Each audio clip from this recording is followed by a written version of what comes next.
ತನಗಿಂದೆಂತೊಲೆವನು ಎಂತೊಲೆವನು ಕರ್ಣತ್ರಯದ ದೋಷಗಳು ಕಂತು ಕಾಲ ಪುರವೇನು ಗುರು ಶಂಭುರಿಂದ ಕಂತೊಲೆವನು. ಹೊರವಧುವಿನ ಊಟ ಅಣ್ಣರ ಯಥಾಕಾರಣ ಅಗಕ್ಷೆ ಸೇವೆ ಹಿಂಸೆ ಕಡಿಹಿಡಿದು 4 ಪಾತಂಗಗಳು ಪಾವನ ಜನ್ಮದಲ್ಲಿಯೇ ಈ ಕಾರ್ಯವನ್ನು ಹೊಂದಿದೆ. ತನಗೆಂತೊಲೆವನು ಖುಷಿ ಅನುಚಿತ ನಿಷ್ಠುರತ್ವ ವೈಶೂನ್ಯತೆ ಮುಸುಕಿಗೆ 4 ದೋಷಗಳು ಪಶು ಪಕ್ಷಿ ಮೃಗ ನೋವುಗಳನ್ನು ಸೂಚಿಸುವುದು.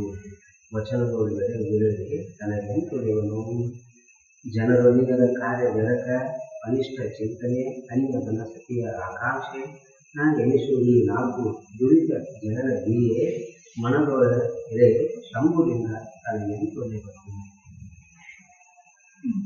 ಯಾವಾಗ ಗುರು ಒಲಿತಾನ ಈ ರೀತಿಯಾಗಿ ದುರಿತ ಕರ್ಮದೊಳಗೆ ಇದ್ರ ಗುರು ಯಾವಾಗ ಒಲಿತಾನ ಅಂದ್ರೆ ಗುರು ಅಂದ್ರ ಅರಿವಿನ ಅನುಭವ ಯಾವಾಗ ಆಕೈತಿ ಅಂತ ಒಂದ್ ಅರ್ಥದೊಳಗೆ ತಗೊಂಡ್ರೆ, ಇನ್ನೊಂದು ಅರ್ಥದೊಳಗೆ ಗುರು ವಾಣಿಗಳು ಯಾವಾಗ ನನಗೆ ಅನುಭವ ಬರ್ತವೆ ಈ ದೋಷಗಳಿದ್ದಾಗ ಗುರುವಾಣಿಗಳ ಅನುಭವ ನಿಲ್ಕೋದೇ ಇಲ್ಲ. ಅಥವಾ ನನ್ನ ನಿಜದ ಅನುಭವ ನನ್ನ ಮುಕ್ತಿಯ ಸುಖ ಅನ್ನೋದೈತಿ ಅದು ಯಾವಾಗ ಆಕೈತಿ ಈ ದೋಷಗಳಿದ್ದ. ಕನ್ನಡಿ ಮಲಿನತ್ವದಿಂದ ಕೂಡಿದಾಗ ಅದು ಮುಚ್ಚಿತ್ತಂದ್ರೆ ನನ್ನ ಮುಖ ಈ ಶರೀರ ದರ್ಶನ ಯಾವಾಗ ಹೆಂಗಾಕೈತಿ ಆಗೋದಿಲ್ಲ. ಅದಕ್ಕೆ ಅವ್ರು ಹೇಳ್ತಾರ ಈ ದೋಷಗಳ ದೂರ ಆಗಲ್ಲ ಗುರು ಒಲಿದ ಅಂದ್ರೆ ಆಗುದಿಲ್ಲ.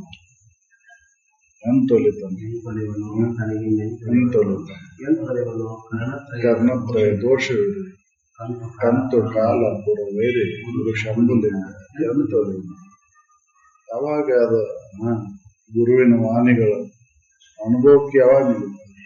ಹೌದು, ಸಾಮಾನ್ಯರಿಗೆ ಹತ್ತುದೇ ಇಲ್ಲ ಗುರುವಾಣಿಗಳು. ಗುರು ವಚನಗಳು ಅವರಿಗೆ ಇದಾಗುವುದೇ ಇಲ್ಲ. ಅದಕ್ಕೆ ಪೂರ್ಣ ಅಂತಃಕರಣ ಪರಿಪಕ್ವಲ್ಲ ಏಕೈಕ ಲಭ್ಯ ಅಂತ ಹೇಳಿ ಅಂತಃಕರಣ ಪರಿಪಕ್ವ ಉಳ್ಳವರಿಗೆ ಇದು ಅಧ್ಯಾತ್ಮ ವಿಚಾರಗಳು ಹತ್ತವು. ತನ್ನನ್ನ ತಾ ತಿಳ್ಕೊಳ್ಳಿಕ್ಕೆ ಬರ್ತೈತಿ, ಇಲ್ಲ ಅಂದ್ರೆ ತಿಳ್ಕೊಳ್ಳಿಕ್ಕೆ ಆಗುದಿಲ್ಲ.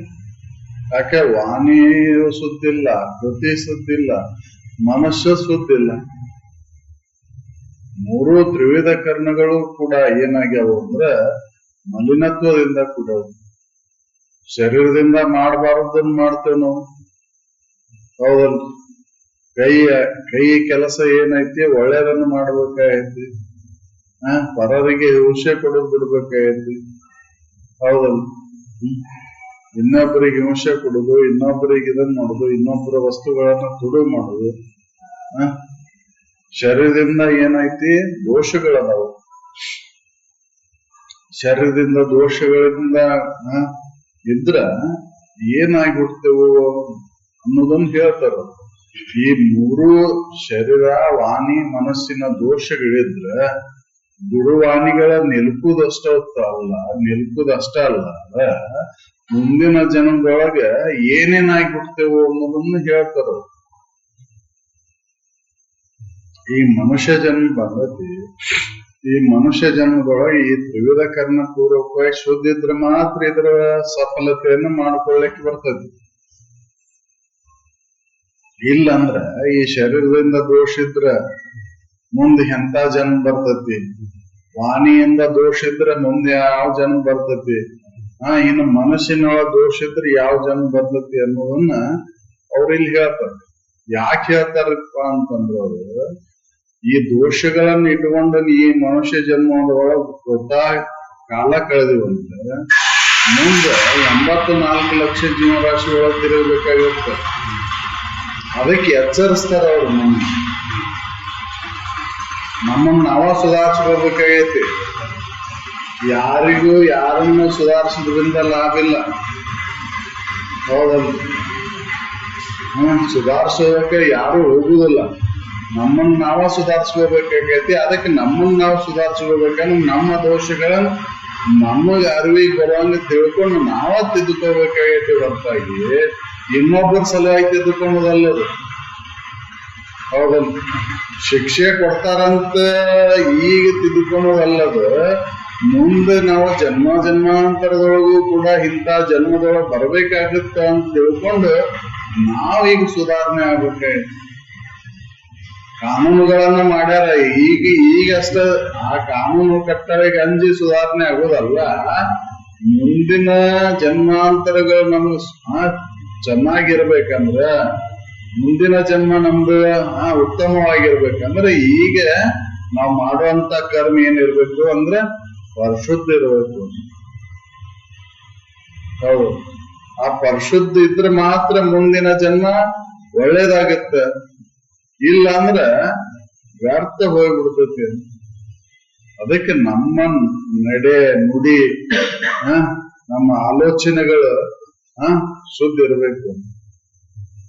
ನಮ್ ನಡೆನೂ ಶುದ್ಧ ಇಲ್ಲ, ಈಗ ನುಡಿನೂ ಶುದ್ಧ ಇಲ್ಲ, ಆಲೋಚನೆ ಅಂತೂ ಏನಾಗೈತಿ ಅಂತಂದ್ರ ಅದು ಯಾರಿಗೂ ಗೊತ್ತಿಲ್ಲ. ನಮ್ ಮನಸ್ಸಿನ ಕಪಟತನ ನಮಗ ಗೊತ್ತು. ಶರೀರದಿಂದ ಶುದ್ಧ ಅದವಂತೂ ತೋರಿಸ್ಬೋದು, ಸಮಾಜಕ್ಕೆ ಅಂಜಿ ಅಥವಾ ಕಾನೂನು ಕಟ್ಟಳಿಗೆ ಅಂಜಿ. ವಾಣಿಯಿಂದ ಇನ್ನೊಬ್ಬರಿ ಇದನ್ ಮಾಡ್ತಾರಂತ ಅದನ್ನು ಸುಧಾರಿಸಿ ಮಾತಾಡ್ಬೋದು. ಆದ್ರ ಮನಸ್ಸಿನೊಳಗಿನ ದೋಷಗಳನ್ನು ಯಾರು ತಿದ್ದುಕೋಬೇಕು ಅನ್ನೋ ನಾನ ತಿದ್ದುಕೋಬೇಕು. ಅದನ್ನ ತಿದ್ದುಕೊಳಕ್ ಬೇಕಾದಂತ ಏನು ಮಾರ್ಗ ಐತಲ್ಲ ಅದನ್ನ ಹಿಡಿದಾಗ ನಾವು ಆ ಸಂಘದೊಳಗೆ ಬಂದಾಗ ನಾವು ತಿದ್ದುಕೊಳ್ಳೋಕೆ ಸಾಧ್ಯ. ಅದಕ್ಕೆ ಅವ್ರು ಎಚ್ಚರಿಸ್ತಾರೆ, ಇಲ್ಲಿ ಮುಂದಿನ ಜನ್ಮಗಳಿಗೆ ಆದ್ರೂ ಅಂಜಿ ಈಗ ತಿದ್ದುಕೊಳ್ಳಿ ಅಂತ ಕೇಳ್ತಾರೆ. ಯಾಕೆ ಶರೀರದ ದೋಷ ಇದ್ರ ಏನಾಗತ್ತ, ಪಾಮರ ಜನ್ಮ ಬರ್ತತಿ ಅಂತ ಹೇಳ್ತಾರೆ. ಗಿಡ ಮರಗಳಾಗಿ ಹುಟ್ಟಬೇಕಾಗತ್ತ. ಹೌದು, ಯಾಕೆ ಅವಕ್ಕೆ ಮಾತಾಡಕ್ ಬರುದಿಲ್ಲ, ನಡೆದಾಡಕ್ ಬರುದಿಲ್ಲ. ಅದು ಸಸ್ಯವರ್ಗದೊಳಗೆ ಗಿಡ ಮರಗಳಲ್ಲಿ ಎಷ್ಟು ಜಾತಿಗಳದಾವ. ಅದ್ರಾಗ ಉತ್ತಮ ಜನ್ಮ ಬರಬೇಕಲ್ಲ. ಸಸ್ಯದೊಳಗೆ ಗಿಡ ಮರಗಳಲ್ಲಿ ಉತ್ತಮ ಜಾತಿ ಆದ ಆ ಸಸ್ಯ ಆಗಿ ಹುಟ್ಟಬೇಕಲ್ಲ. ಪರರಿಗೆ ಉಪಕಾರ ಮಾಡುವಂತ ಸಸ್ಯ ವರ್ಗವಾಗಿ ಹುಟ್ಟಬೇಕಲ್ಲ. ಹೌದಲ್ಲ, ಕಾಂಗ್ರೆಸ್ ಕಸನೋ ಜಾಲಿ ಗಿಡನೋ ಆದ್ರೆ ಏನ್ ಉಪಯೋಗ? ಹೌದಲ್ಲ, ಮಾವಿನ ಗಿಡ ಆದ್ರೆ ಇನ್ನ 4 ಮಂದಿ ಅದ ಪುಣ್ಯನಾದ ಬರ್ತೈತಿ. ಹಣ್ಣಿನ ಗಿಡ, ಹಣ್ಣು ಹಂಪಲ ಗಿಡಗಳಾದ್ರೆ ಇನ್ನೊಬ್ರಿಗೆ ಪುಣ್ಯ ಬರ್ತೈತಿ. ಇದು ಯಾರಿಗ ಉಪಯೋಗಕ್ಕೆ ಬರ್ತೈತಿ? ಕಟ್ಟಿಗೆರ ಉಪಯೋಗ ಬರ್ತದೆ. ಅದರಿಂದ ಎಷ್ಟು ಕಟ್ಟಿಗೆ ಕಡದ್ರ ಎಷ್ಟು ಇದಾಕೈತಿ, ಮೂಳು ಚೂಸ್ತಾವ, ಅದನ್ನ ನೋಯ್ತೈತಿ. ಹೌದಲ್ಲ, ಕಾಂಗ್ರೆಸ್ ಕಸ ಯಾರಿಗ ಉಪಯೋಗ? ಹೌದಲ್ಲ, ಅದ್ರಾಗ ಎಷ್ಟು ನಮೂನಿ ಗಿಡಗಳದಾವ. ನಾವು ಮಾಡಿದಂತ ವಾಣಿ ಒಳಗೆ ಶರೀರದಿಂದ ದೋಷ ಇದ್ರ ಅಂತಂತ ಜನ್ಮಗಳು ಬರ್ತಾವ. ಅತಿ ದೂರ ಒಂದ ದೋಷ ಇದ್ರೆ ಅವ್ರಿಗೆ ಪಾಮರ ಜನ್ಮ ಬರ್ತೈತಿ ಅಂತ ಹೇಳ್ತಾರ. ಪರರಿಗೆ ಹಿಂಸೆ ಕೊಡುದು, ಆಮೇಲೆ ತುಳು ಮಾಡುದು, ಇದನ್ನ ಮಾಡೋದ್ರಿಂದ ಏನಾಗತ್ತ ಅಂದ್ರ ಪಾಮರ ಜನ್ಮ ಬರ್ತೈತಿ. ಹಿಂಸೆ, ಅನಿಷ್ಟ ಕಾರ್ಯಗಳನ್ನು ಮಾಡುದು. ಹೌದಲ್ಲ, ಸಮಾಜಕ್ಕೆ ಹಿತವಾಗುವಂತ ಕಾರ್ಯಗಳನ್ನು ಮಾಡಂಗಿಲ್ಲ. ಪೀಡೆಯನ್ನ ಕೊಡೋದು ಇನ್ನೊಬ್ರಿಗೆ, ಇನ್ನೊಬ್ರ ವಸ್ತುಗಳನ್ನು ಕದಿದು. ಹೌದಲ್ಲ, ಎಷ್ಟು ಅದಾವ ನಮ್ಮ ದೋಷಗಳು. ಅದಕ್ಕೆ ಅವ್ರು ಹೇಳ್ತಾರ, ಈ ದೋಷಗಳನ್ನು ನಾವು ತಿದ್ದುಕೋಬೇಕು. ಯಾರು ನೋಡುದಿಲ್ಲ ಅಲ್ರಿ, ಯಾರು ಏನ್ ಕಂಡಾರ ಅಳು ಮಾಡಿದ್ರೆ ಏನಾಕೈತೆ ಹೇಳ್ರಿ. ಅವ್ರಿಲ್ಲ ಹೊಲ ನಾವ್ ಕಳು ಮಾಡ್ಕೊಂಡು ಹೋಗು. ಹೌದಲ್ಲ, ನಿನ್ನ ಮನಸ್ಸರ ನಿನಗ್ ಗೊತ್ತೈತಲ್ಲ, ಅಳು ಮಾಡೇ ನಾನು ನಿನ್ನ ಮನಸ್ಸಿಗೆ ಏನಕ್ಕ ಇದಾಗಿಲ್ಲ. ಮರವೇ ಆಗಿಲ್ಲ, ನಿನ್ನ ಚಿತ್ತಕ್ಕೆ ಮರವೇ ಆಗಿಲ್ಲ, ಅದ್ ದಾಖಲೆ ಮಾಡ್ಕೊಂಡತಿ. ಇನ್ನೊಬ್ಬರ ವಸ್ತುಗಳನ್ನ ಕದಿಬಾರ್ದು. ಅದು ಯಾವ್ದೇ ಇರ್ಲಿ, ಸಣ್ಣದೇ ಇರ್ಲಿ ದೊಡ್ಡದೇ ಇರ್ಲಿ, ಹೌದಲ್ಲ? ಏನ್ ಆಟಾಡ್ರಿ, 4 ಗಿಡ ಕಿತ್ಕೊಂಡ್ರು ಇದು ಮಾಡ್ಬೋದು. ಅಲ್ಲ, ಮನಸ್ನ್ಯಾಗ ಬಂದ್ರ, ಈ ಶರೀರದ ಮಲ್ಲೆ ಕೇಳ್ತಾರ ಅವ್ರು, ಮನಸ್ನ್ಯಾಗ ಬಂದ್ರ ಆಗಿ ಹೋಗೈತೆ. ಅದು ಹೀನ ನರಕಕ್ಕೆ ಹೋಗೈತಿ ಅಂತ. ಹೌದಲ್ಲ? ಹೀನ ಜನ್ಮ ಬರ್ತೈತಿ. ಇನ್ನು ಅದು ಶರೀರದ ಬಗ್ಗೆ ಹೇಳ್ತಾರ. ಇವೆಲ್ಲಾ ಕೂಡಿದ್ರ ಯಾವಾಗ ಒಲಿತಾನ ಗುರು? ಹೌದಲ್ಲ? ಎಂತ ಒಲಿತಾನ? ಯಾವಾಗ ಒಲಿತಾನ? ಆ ಗುರುವಿನ ಅನುಭವ ವಾಣಿಗಳು ಯಾವಾಗ ನನಗೆ ನನ್ನಲ್ಲಿ ನೆಲೆ ಆಗಿರ್ತಾವ. ಯಾಕಂದ್ರೆ ದೋಷಗಳದಾವ. ದೋಷಗಳನ್ನ ಇಟ್ಕೊಂಡ ನಾನು ಉತ್ತಮ ಇದ್ರೊಳಗೆ ಜನ್ಮವನ್ನು ತಾಳ್ಲಿಕ್ಕೆ ಆಗುದಿಲ್ಲ. ಹೌದಲ್ಲ? ಈಗ ಸುಖದಿಂದ ಇರ್ಲಿಕ್ಕೆ ಆಗುದಿಲ್ಲ. ಕಳತನ ಮಾಡಿ ಸುಖದಿಂದ ನೆಮ್ಮದಿಯಿಂದ ನಿದ್ರೆ ಮಾಡ್ಲಿಕ್ಕೆ ಬರ್ತೈತೆ ನಮ್ಗೆ. ಹೌದಲ್ಲ? ಒಳಗ್ ಕಡ್ಡಾಡಿಸ್ತಿರ್ತೀನಿ. ಯಾಕೆ ಅವ ಕಳುತನ ಮಾಡಿದ ಅವನ್ ಕೊರಗ್ತಿರ್ತಾನ. ಇದು ಕೊರಗು ನಮಗ್ ತಟ್ಟತತಿ. ಹೌದು, ಅದಕ್ಕೆ ಅದನ್ನ ಮಾಡಬಾರ್ದು.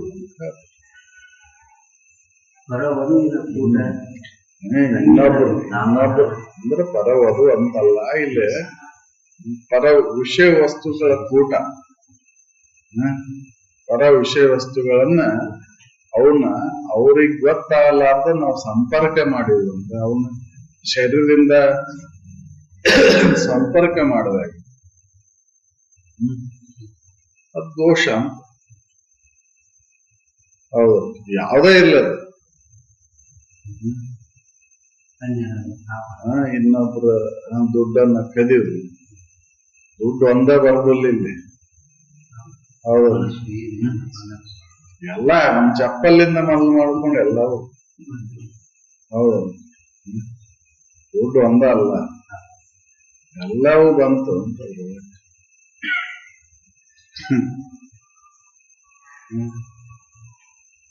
ಅನ್ಯರ ವಿತ್ತಾಪಹರಣ, ಅಭಕ್ಷ್ಯ ಸೇವನೆ. ಹೌದಲ್ಲ? ಅಭಕ್ಷ್ಯ ಸೇವನೆಯನ್ನ ಮಾಡುದು, ಕೊಂದು ತಿನ್ನುದು, ಇನ್ನೊಂದು ಜೀವಿಯನ್ನ ಕೊಂದು ತಿನ್ನುದು. ಅದ ಜಾಸ್ತಿ ಆಗೈತಲ್ರಿ. ಹೌದಲ್ಲ? ಇವತ್ತಿನ ಪೇಪರ್ನಾಗ ನೋಡಿದೆ ಒಂದು ಸ್ಲೋಗನ್, ಏನೋ ಆಯ್ತ್ರಿ ಅದು.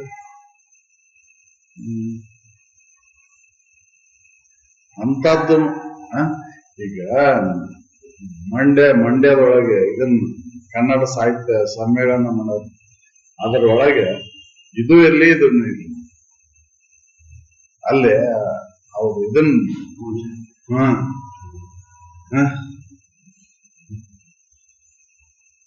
ಇದು ಇರ್ಲಿ ಅದು ಇರ್ಲಿ ಅಂತ ಒಂದು ಸ್ಲೋಗನ್ ತಯಾರು ಮಾಡ್ಯಾರ.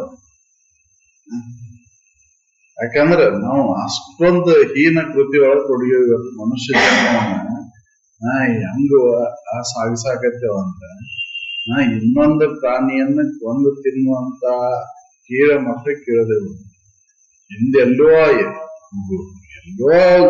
ಇತ್ತದ. ಹೌದು, ಇಷ್ಟೊಂದು ಇದ್ದಿಲ್ಲ. ಅಲ್ಲಿ ಆಹಾರ ಧಾನ್ಯಗಳ ಕೊರತಿತ್ತ, ಅಲ್ಲಿ ಅವರು ಇದನ್ನ ಮಾಡ್ತಿದ್ರು.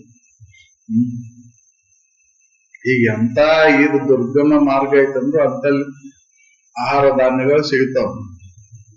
ಹೌದು, ಆದ್ರೆ ಇವತ್ತು ಏನ್ ಪರಿಸ್ಥಿತಿ ಏನಾಗೈತೆ ಅಂದ್ರೆ ಆಹಾರ ಧಾನ್ಯಗಳನ್ನ ಬಿಟ್ಟು ಈ ಪ್ರಾಣಿಗಳನ್ನ ಕೊಂದು ತಿನ್ನೋದು ನಾವು ಅವನ್ನ ಸಾಕಾಕತ್ತೇವೆ, ತಿನ್ನಾಕ ಸಾಕಾಕತ್ತೇವೆ. ಮಾಧ್ಯಮಗಳು ಅದನ್ನು ಪ್ರಚಾರ ಇದನ್ನ ಜಾಸ್ತಿ ತಿಂದ್ರೆ ಪ್ರಚಾರ ಮಾಡಿ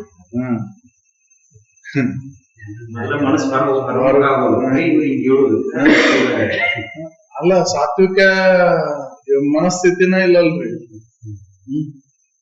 ತಮೋ ಪ್ರಚೋದನೆ ನೀಡ್ತಕ್ಕಂತ ವಾಣಿಗಳದಾವು, ಅವ ಕೃತಿಗಳದಾವು, ಅವ ಆಹಾರವನ್ನು ಊಟ ಮಾಡೋದು ಅಂತ ಮನಸ್ಸು ತಯಾರಾಕೈತಿ. ಹೌದು, ಅದಕ್ಕೆ ಅವ್ರು ಹೇಳ್ತಾರ ಅವಕ್ಷ ಸೇವನೆ ನಿಷೇಧ ಇವು ಅಂತ. ಮನುಷ್ಯನಿಗೂ ಅವು ಯೋಗ್ಯ ಅಲ್ಲ.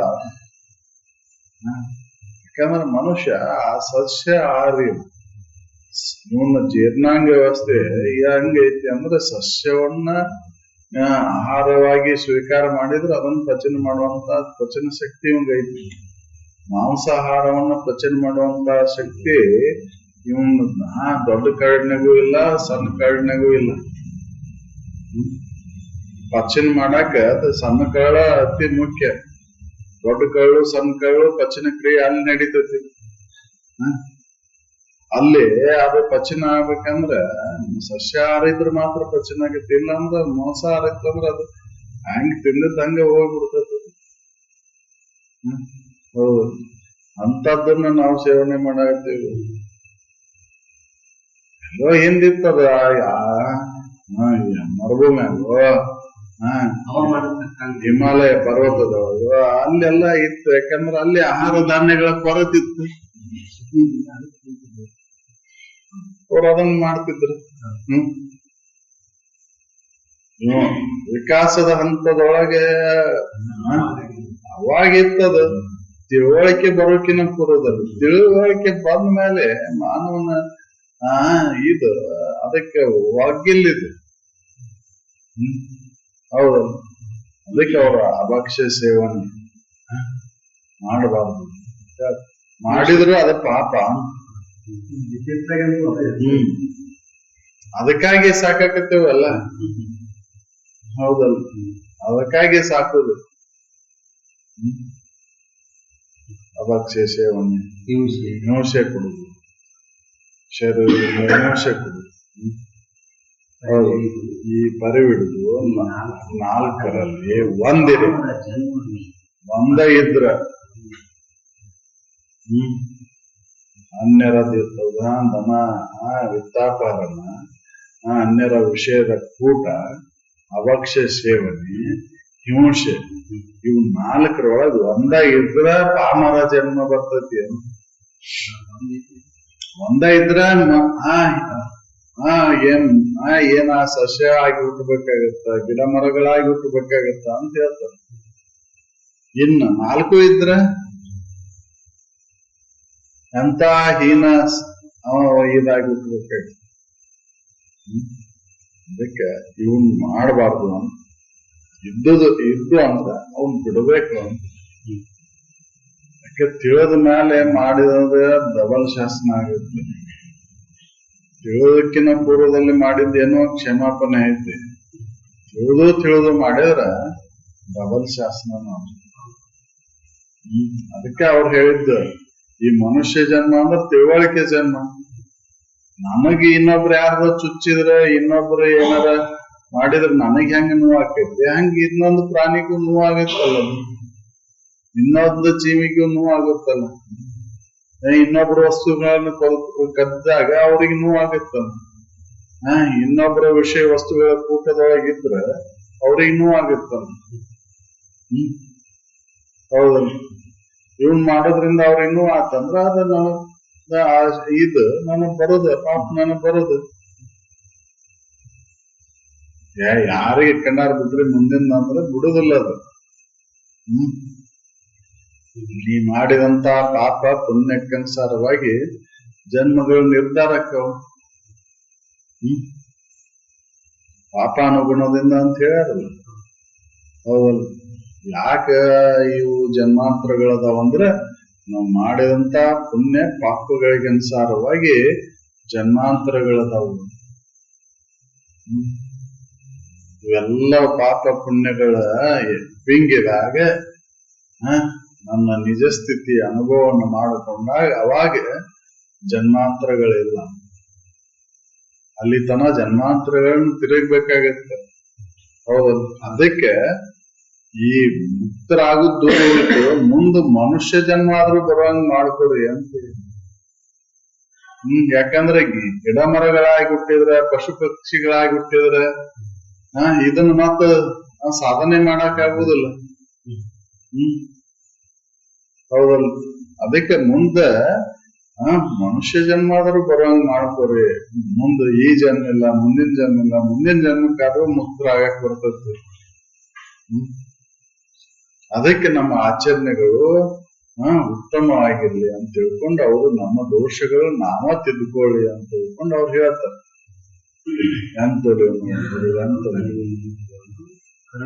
ಕರ್ಣತ್ರಯ ದೋಷ ಇದೆ, ಹೆಂಗ್ ಒಲಿತಾನ ಖುಷಿ. ಇನ್ನು ವಾಣಿ ಒಳಗಿನ ದೋಷಗಳು, ಸುಳ್ಳು ಹೇಳೋದು, ಖುಷಿ, ಅನುಚಿತ ಶಬ್ದಗಳನ್ನ ಮಾತಾಡೋದು, ನಿಷ್ಠುರ ಶಬ್ದಗಳನ್ನ ಮಾತಾಡೋದು, ಕಠೋರ ಶಬ್ದಗಳನ್ನ ಮಾತಾಡೋದು, ವೈಶೂನ್ಯತೆ, ಬಸ್ಸುಗಳಂತೆ ವರ್ತನೆ ಮಾಡೋದು, ಸುಳ್ಳು ಹೇಳುದು, ಚಾಡಿ ಹೇಳುದು, ವೈಶೂನ್ಯತೆ ಚಾಡಿ ಹೇಳುದು. ಹೌದಲ್ಲ, ಇಲ್ಲಿದೋದ್ ಅಲ್ಲಿ ಹೇಳೋದು, ಅಲ್ಲಿದೋದ್ ಮತ್ತೊಂದ್ ಕಡೆ ಇಬ್ಬರಿಗೆ ಜಗಳ ಹಚ್ಚಿ ಮೋಜು ನೋಡುದು. ಇವ್ರು ಹೇಳ್ತಾರ, ಹೇಳೋ ಹೊತ್ನಾಗ ಮತ್ ಹೇಳಿಗಿಳಿಪ ಮತ್ತ ಅವ್ನ್ ಹೋಗಿ ಅಂತ ಹೇಳ್ತಾರ. ಹೇಳಿದ್ರು ಕೂಡ ಹೋಗಿ ಹೇಳಿಬಿಡುದು, ನಾ ಹೇಳೇನಂತ ಹೇಳ್ಬೇಡ ಮತ್ ನೀನ. ಹೌದಲ್ಲ, ನಾ ಮತ್ ನನಗೆ ಅವ್ ಹಿಂಗ ಹೇಳ, ಮತ್ ನೀನ್ ನನಗೆ ಹೇಳ್ಬೇಡ, ಯಾರಿಗೂ ಹೇಳ್ಬೇಡ, ಮತ್ ನೀ ಹೇಳಿಗಿಳಿ. ಲಘು ಪ್ರಚಾರ ಹೇಳ್ಬೇಡ ಅಂದಿದ್ ಲಘು ಪ್ರಚಾರ ಆಗತ್ತ. ಹೇಳ ಹೋಗಂತಂದ್ರೆ ಯಾರು ಪ್ರಚಾರ ಮಾಡೋದು. ಅವ್ನ್ ಹೋಗಿ ಹೇಳ ಅಂದ್ರೆ ಹೇಳುದಿಲ್ಲ ಇವ್ರು. ಯಾರಿಗೂ ಹೇಳ್ಬೇಡ ಅಂದ್ರೆ ಸಾಕ, ಲಘು ಪ್ರಚಾರ ಆಗಿರ್ತೈತ ಅದು. ಹೌದಲ್ಲ, ಚಾಡಿ ಹೇಳುದು, ವೈಶೂನ್ಯತೆ,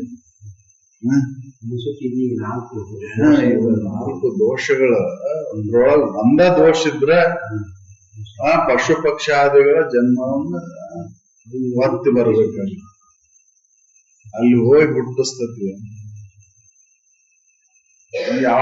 ಯಾವ ಪಶು ಹಾಕ್ಯವು, ಯಾವ ಪಕ್ಷ ಆಗಿ ಹುಟ್ಟವು. ಹೌದಲ್ಲ, ಅದ್ರೊಳಗೆ ಎಷ್ಟು ಒಳ್ಳೆ ಪಕ್ಷಿಗಳದವು, ಒಳ್ಳೆ ಪಶುಗಳದವು. ಆಕಳ, ಎಮ್ಮಿ ಇವೆಲ್ಲ ಮತ್ತ ಅದ್ರೊಳಗೆ ಎಮ್ಮಿ ಕನಿಷ್ಠ, ಆಕಳ ಶ್ರೇಷ್ಠ. ಹಂದಿ ಜನ್ಮ ಬಂತಂದ್ರೆ ಅಂತಂತ ಜನ್ಮಗಳು ಬರ್ತಾವ. ಹೌದು, ಅದಕ್ಕೆ ವಿಚಾರ ಮಾಡ್ಕೋಬೇಕಾಗತ್ತೆ. ಯಾಕೆ ಇದನ್ನ ಹೇಳ್ತಾರ ಅಂದ್ರೆ ಹಿಂದೆ ಮನುಷ್ಯ ಜನ್ಮದಂದ ಎಲ್ಲಾ ದಾಖಲೆ ಇರ್ತತಿ ಅಂತ. ಉಳ್ಕಿದ್ದ ಜನ್ಮದಂದು ಯಾವುದೂ ದಾಖಲೆ ಇರುದಿಲ್ಲ. ಇಲ್ಲಿ ಮನುಷ್ಯ ಜನ್ಮದಂದು ಮಾತ್ರ ದಾಖಲೆ ಆಕೈತಿ. ಮನುಷ್ಯ ಜನ್ಮ ಬಂದ್ ಮಾಡಿದಂತ ಏನು ದೋಷಗಳದಾವೋ, ಆ ಪುಣ್ಯಗಳೇನದಾವೋ ಅದೆಲ್ಲ ಎಷ್ಟು ಎರಡು ಸಮ ಇದ್ದು ಅಂದ್ರೆ ಮತ್ತ ಮನುಷ್ಯ ಜನ್ಮನ ಬರ್ತೈತಿ. ಒಂದ್ ಪಡ್ಡಿ ಏರಿ ಮತ್ತೊಂದ್ ಪಡ್ಡಿ ತೆಳಗೆ ಐತಂದ್ರ ಹೀನ ಜನ್ಮಗಳ ಬರ್ತಾವು. ಇಲ್ಲ ಅಂದ್ರೆ ಪುಣ್ಯ ಅತಿ ಆಯ್ತಂದ್ರ ದೇವಾನ ಜನ್ಮ ಬರ್ತೈತಿ. ಅದು ಕೂಡ ಮತ್ತೆ ಮನುಷ್ಯ ಜನ್ಮಕ್ ಬಂದ ಮೇಲೆ ಮತ್ತೆ ಮುಕ್ತನಾಗಕ್ಕೆ ಅವಕಾಶ ಐತಿ. ಇದಕ್ ಬರಬೇಕೆ ಕ್ಷೀಣೆ ಪುಣ್ಯ ಮೃತ್ಯು ಲೋಕ ಶಾಂತಿ. ಮತ್ತೆ ಮನುಷ್ಯ ಜನ್ಮಕ್ಕೆ ಬರ್ಬೇಕು ಅಂತ. ಅವು ಏನ್ ಹೆಚ್ಚಿಂದ ಏನ್ ಮಾಡಾಕತ್ತಿಲ್ಲ, ವಿಷಯ ಲಂಪಟ ಜೀವನ ನಮ್ಗ್ ಸಾಗಿಸಾಕತ್ತ. ಅವ್ರೇನ್ ದೇವಾನು ದೇವತೆಗಳೇನ ಇದನ್ ಮಾಡಾಕತ್ತಿಲ್ಲ. ಅವೇನ್ ಶ್ರೇಷ್ಠ ಜನ್ಮ ಅಲ್ಲ, ಅದು ಕನಿಷ್ಠನ. ಆದ್ರೆ ಎಲ್ಲ ವ್ಯವಸ್ಥಿತವಾಗಿ ಇರ್ತದ ಅಷ್ಟೇ. ಇಲ್ಲಿ ಅದಾರಲ್ಲ ಶ್ರೀಮಂತರ ಕುಲದಾಗ ಹುಟ್ಟಿದವರು ಸ್ವರ್ಗ ಸುಖವನ್ನ ಭೋಗಿಸ್ತಾರಲ್ಲ. ಹೌದಲ್ಲ, ಸ್ವರ್ಗ ಸುಖವನ್ನ ಭೋಗಿಸ್ತಾರಲ್ಲ, ಅವ್ರಿಗೇನ್ ಕೊರತೈತೆ. ಆದ್ರೆ ಅವಕ್ಕೆ ಈ ಚಿಂತನೆ ಮಾಡಕ್ ಅವಕಾಶನೇ ಇಲ್ಲ. ಅಲ್ಲಿ ಯಾರು ಶ್ರೀಮಂತರು ಯಾರು ಬರ್ತಾರೆ ಹೇಳಿ. ಶ್ರೀಮಂತರಿಗೆ ಅವ್ರಿಗೆ ಇದ್ರ ಕಡೆ ಲಕ್ಷಣ ಆಗುದಿಲ್ಲ, ಇದ್ರ ಕಡೆ ಲಕ್ಷ್ಯ ಕೊಡಾಕ ಆಗುದಿಲ್ಲ ಅವ್ರಿಗೆ. ಮತ್ತ ತೀರೆ ಕನಿಷ್ಠನಿಗೂ ಆಗುದಿಲ್ಲ. ಯಾಕಂದ್ರೆ ಪಾಪ ಅವನ ಆಹಾರಕ್ಕಾಗಿ ನಾವ ಹಗಲು 12 ತಾಸು ದುಡಿಬೇಕಾಗಿತ್ತು. ಮಧ್ಯಮ ಇದ್ರ ಇದು ಅನುಕೂಲ. ಅವರಿಗೆ ಇದು ಸಾಧನೆ ಮಾಡ್ಲಿಕ್ಕೆ ಅನುಕೂಲ ಆಗುತ್ತೆ. ಅದಕ್ಕೆ ಅಂತ ಜನ್ಮವನ್ನು ಬರಬೇಕಂದ್ರೆ ನಮ್ಮ ದೋಷಗಳು ಇದಾಗಿರ್ಬೇಕು, ಶುದ್ಧ ಇರ್ಬೇಕು, ನಮ್ಮ ಆಚರಣೆಗಳು ಶುದ್ಧ ಇರ್ಬೇಕು. ಇದು ವಾಣಿ ಒಳಗೆ ಒಂದ ದೋಷ ಇದ್ರೆ ಪಶು ಪಕ್ಷಾದಿಗಳ ಜನ್ಮ ಬರ್ತದೆ ಅಂತ ಹೇಳಿ. ಸುಳ್ಳು ಹೇಳುದು, ಚಾಡಿ ಹೇಳುದು, ಅನುಚಿತ ವರ್ತನೆ, ಹೌದು, ಅನುಚಿತ ಶಬ್ದಗಳನ್ನು ಮಾತಾಡೋದು, ಅನ್ಕೊಂಡ ಮಾತಾಡ್ತೇವ್ರಿ ನಾವು. ಅದಕ್ಕೆ ಅವ್ರು ಇಲ್ಲಿ ಮನುಷ್ಯನ ದೋಷನ ಮೊದ್ಲೇ ಕೇಳ್ಬೇಕಿತ್ತು. ಅವರು ಕೊನೆಗೆ ಹೇಳ್ಯಾರ ಅದನ್ನ. ಅದು ಮೊದ್ಲಿಗೆ ಮನುಷ್ಯನ ದೋಷ ಹೇಳ್ಬೇಕು. ಮನಸ್ಸಿನಾಗ ನೋಡಿದ್ಮೇಲೆ ಕೃತಿ ಒಳಗೂ ಬರ್ತೈತಿ, ವಾಣಿ ಒಳಗೂ ಬರ್ತೈತ್ರಿ. ಅದಕ್ಕೆ ಮನವರಿಯದ ಕಪಟತನ ಬೇರೊಂದಿಲ್ಲ ಅಂತ. ಮನಸ್ಸ ಎಲ್ಲದಕ್ಕೂ ಕಾರಣ ಅಂತ ಹೇಳಿದ್ದು. ಮನೆಯೋ ಮನುಷ್ಯನ ಬಂದ ಮೋಕ್ಷ ಕಾರಣ ಅಂತ ಹೇಳ್ತಾರೆ. ಮನಸ್ಸ ಎಲ್ಲದಕ್ಕೂ ಕಾರಣ. ನಮ್ಮ ಕೃತಿಗೂ ವಾಣಿಗೂ ಕೂಡ ಪ್ರೇರಣೆ ನೀಡತಕ್ಕಂಥದ್ದು ಯಾವ್ದಂದ್ರೆ ಮನಸ್ಸು. ಮನಸ್ಸು ಶುದ್ಧ ಆಗ್ಬೇಕಲ್ಲ. ಅದಕ್ಕೆ ಮನುಷ್ಯನ ದೋಷಗಳು ಅತಿ ಮುಖ್ಯದವು. ಅವು ಅದರಿಂದ ನಮಗೆ ಏನಾಕೈತಿ ಅಂತಂದ್ರೆ ನರಕ ಜೀವಿಯಾಗಿರ್ತದೆ. ಮನುಷ್ಯನ ಮೂಡ್ತೆ ಅಂದ್ರೆ ಸಾಕದ. ಅವ ಮಾಡೋದು ಇನ್ನ ದೂರ ಹೋತು. ಕೆಟ್ಟ ಶಬ್ದ ಮಾತಾಡೋದು ದೂರ ಹೋತು, ಜಾಡಿ ಹೇಳೋದನ್ನ ದೂರ ಹೋತು. ಅವ್ರ ಮನಸ್ಸಿನಾಗೆ ಮೂಡ್ತೆ ಅಂದ್ರೆ ಸಾಕು. ದೋಷ ಆದಂಗೆ ನಮ್ಮ ಪಾಪ ಆದಂಗೆ ನಮ್ಮ. ಹೌದಲ್ಲ? ಅದಕ್ಕೆ ಅಧ್ಯಾತ್ಮ ಅಂದ್ರೆ ಪರಿಶುದ್ಧ ಆದಾಗ ಮಾತ್ರ ಇದು ಹತ್ತತಿ. ವಿವಿಧ ಕರ್ಣದಲ್ಲಿ ಪರಿಶುದ್ಧತೆಯನ್ನು ತಾಳದಾಗ ಮಾತ್ರ ಅಧ್ಯಾತ್ಮ ವಿಚಾರಗಳು ಹತ್ತವೆ. ಗುರು ಒಲಿತನ ಅರಿವಿನ ಅನುಭವವನ್ನು ಮಾಡ್ಕೊಳ್ಳಿಕ್ಕೆ ಬರ್ತದೆ. ಮನಸ್ಸ ಸುದ್ದಿಲ್ಲ ಅಂದ್ರೆ ಏನು? ಹೌದು, ಮನಸ್ಸಿಗೆ ಬೇಕಾಗೈತಿ ನಮ್ಗೆ. ಮನಸ್ಸಿಗೆ ವಿವೇಕದಿಂದ ಎಚ್ಚರಿಸ್ಬೇಕಾಗೈತೆ ಅದನ್ನು. ಅದಕ್ಕೆ ಹೇಳಿದ್ದು ಎಲೆ ಕಾಕು ಮಾನಸವೇ, ಏನೈತಿ ಅದ್ರೊಳಗೆ? ನೀನು ಇಷ್ಟೆಲ್ಲಾ ಕೆಟ್ಟದನ್ನ ಆಲೋಚನೆ ಮಾಡ್ತಿಯಲ್ಲ, ಏನೈತಿ ಅದ್ರೊಳಗೆ? ವಾಣಿಗೆ ಪ್ರೇರಣೆ ನೀಡ್ತಿ, ಕೃತಿಗೆ ಪ್ರೇರಣೆ ನೀಡ್ತಿ ನೀನು. ಹೌದಲ್ರಿ? ಕಣ್ಣು ಒಳ್ಳೇದನ್ನ ನೋಡ್ಲಿಕ್ಕೆ ಇದು ಆಗುದಿಲ್ಲ, ಕೆಟ್ಟದ್ದನ್ನ ನೋಡ್ತಾವೆ. ಕೆಟ್ಟದ್ರ ಕಡೆ ಆಕರ್ಷಣೆ ಆಕೈತಿ. ಹೌದಾ? ಒಳ್ಳೇದ್ರ ಕಡೆ ಹೋಗುದಿಲ್ಲ ಲಕ್ಷ್ಯ. ಕೆಟ್ಟದ್ರ ಕಡೆನ ಬಹಳ ಲಗುನ ಮನಸ್ಸು. ಹೌದು, ಹೌದ್ರಿ. ಒಳಗ್ ವಾಸನೆಗಳು ಯಾವ ರೀತಿ ಇರ್ತಾವ ಆ ರೀತಿಯಾಗಿ ಅದು ಇದಾಕೈತಿ, ಪ್ರಕಟಕ್ಕವು. ಆ ಸಂದರ್ಭಕ್ಕನುಸಾರವಾಗಿ ಅದು ಪ್ರಕಟಕ್ಕವು. ಅದಕ್ಕೆ ವಾಸನೆ ಉರಿಸದೆ ಅಂತ ಹೇಳಿ. ಈಗ ನಾವು ಧ್ಯಾನ ಕುಂದಿರ್ತೇವು, ಇದನ್ ಮಾಡ್ತೇವು ಅಂದ್ರ ವಾಸನೆಗಳ ಹೋಲಾರದ ಧ್ಯಾನ ಆಗ್ತದ. ಹೌದು, ಬೀಜ ರೂಪ. ಅದಕ್ಕೆ ರಾಗದಿಂದ ಬೇರೆನ್ನು ಬೀಜ ಅಂತ ಮಳೆ ಕೊಡದ ಬರ್ತೈತಿ ನೋಡ್ರಿ. ಇನ್ನ ನಿಮ್ಮ ಬಿತ್ತಿದ ಬೀಜ ಮಳೆಗೆ ನಾಟಿರೋದಿಲ್ಲ, ಆಲೆ ಕಳೆಗಳ ಹುಟ್ಟು ಬಿಟ್ಟಿರ್ತಾವ. ಏನ್ ಅದಕ್ಕೆ ಅಂತ ಇದನ್ನು ಇಲ್ಲ. ನಿಮ್ ಕಾಳ ಮಳೆ ಕೊಡಿ ಅಷ್ಟು ಹಸಿನೂ ಇಲ್ಲ ಭೂಮಿ, ಅಷ್ಟು ಸಿದ್ಧತೆನೂ ಇಲ್ಲ. ಆದ್ರೂ ಇವ್ ಮಳೆ ಕೊಡೋದಿಲ್ಲ.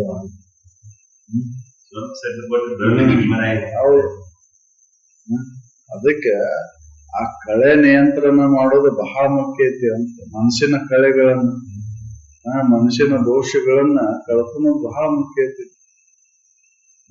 ಕಾಮಕ್ರೋಧಾದಿಗಳಂತಕ್ಕಂತ ಕಳೆಗಳದಾವಲ್ಲ, ಅದಕ್ಕೆ ವೈರಿಗಳಿಂದ ಅನಿಮಿತ್ಯ ವೈರಿಗಳವು.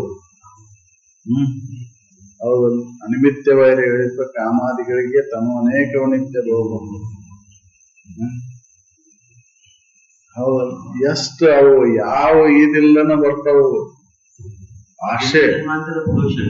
ಹೌದು, ಜನ್ಮಗಳು ಬಂದು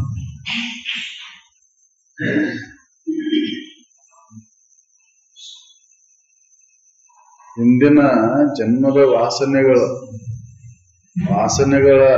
ಗುಚ್ಚ ಆಯ್ತದು. ಹೌದಲ್ಲ, ಆ ವಾಸನೆಗಳು ಎಲ್ಲಿವರೆಗೂ ನಾಶ ಆಗುದಿಲ್ಲ ಅಲ್ಲಿವರೆಗೂ ಪುನರ್ಜನ್ಮ ತಪ್ಪಿದ್ದಲ್ಲ. ಹೌದಲ್ಲ, ಪುನರ್ಜನ್ಮ ಅಲ್ಲಿ ತನ ಹುಟ್ಟುದ ಅವೆಲ್ಲ ಉರಿದ್ ಬೀಜ ಆಗ್ಬೇಕಲ್ರಿ. ಅವು ಜ್ಞಾನಾಗ್ನಿಯಲ್ಲಿ ಉರಿಬೇಕಲ್ಲ. ಅವು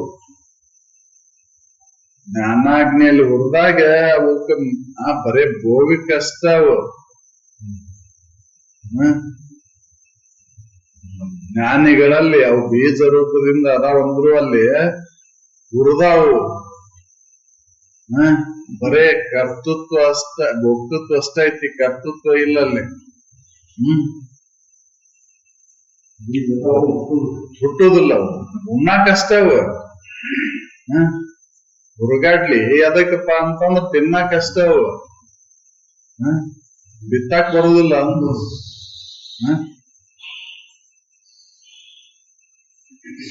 ಏ ಏ